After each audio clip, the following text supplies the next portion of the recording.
За та бүхэнд энэ өдрийн минь төргийа. Тэгэхээр яг манайд ингээд нэг ер нь энэ тэн тарж хат нэг ажлын хэсэг байгуулагдаад нэг дарга нь л нилээлгүүд юм да хөрхи. Хэдэн сар л мөнх соёл энэ ажлын хэсгээ ахлаалгүйгээдсэн. Яг гишүүдийн оролцоо бол ер нь их бага байдгийн. 1-2 санал өгүүлэгчүүдээ гол ажлын хэсгийн дарга л хамгийн үүрч байгаа.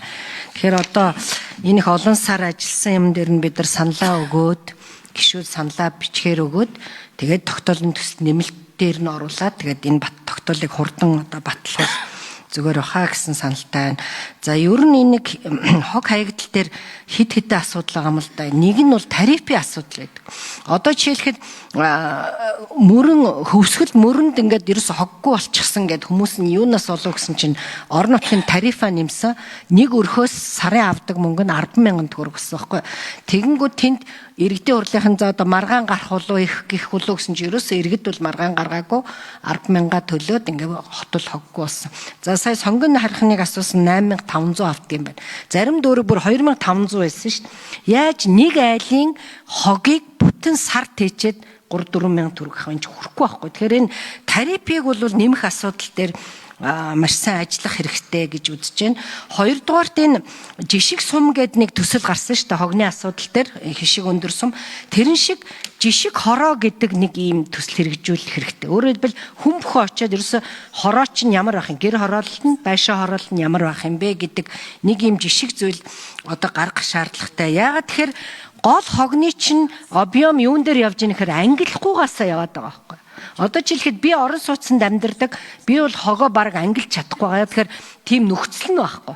Агтл би Баянгол дүүргийн засаг даргаар альж яхад нэг орцыг ингээд бид нар загвар болгоод орцны давхар болгонд нэг юм жижигхэн хайрцгүүд хийж туршиж үзсэн.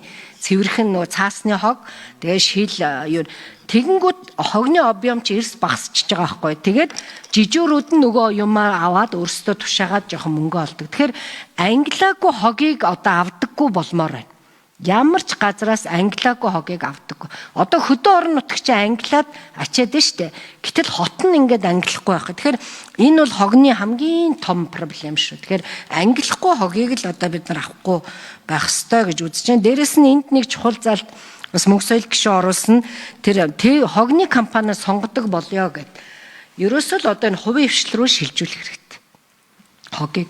Тэгээд тэр хогийн хувийн хвшил нь аваад хогоо англиад өөрсдөө мөнгө болгоод тэгээ багт өрсөлдөөнтэй болгох юм байна. Тэгвэл бол энэ дээр ямар нэг өрсөлдөөнгүй юм үсэж байна. За хөдөө орон нутгаар бол орон нутгийн маш их татаац явж байна. Энийг одоо буулгах ганц хэлбэр чинь тэр тариф штэ. Тэгэхээр энэ тариф гэдээ бас юмнуудаа ингээд орцсон байгаа. Хогны би нэг бас нэг компаниудаа уулзж ирсэн манай байгаль орчны яамдах. Тэгэхэд бүгдээрээ дэмжлэг хүсдэг. За тэгэнгүүт яаж дэмжсэн бэ гэхээр хог боловсруулах тоног төхөөрөмжийг гайлын татвараас чөлөөлсөн байхгүй. Чөлөөсөн. За энэ бол яг нэг багахан л дэмжлэг болж байгаа. Одоо энэ нэг нөт чинь бас нэг шинэ юм орж ирэх гэдэг шүү дээ. Тэгэх юм бол нөтөөс чөлөөлдөг болчвол бас их том дэмжлэг болох болов. Дээрэс нь энэ тэр түрүү мөнх соёл хэлсэн тэр Coca-Cola-гийн өөрсдөө нэг юм үйлдвэр байгуулсан.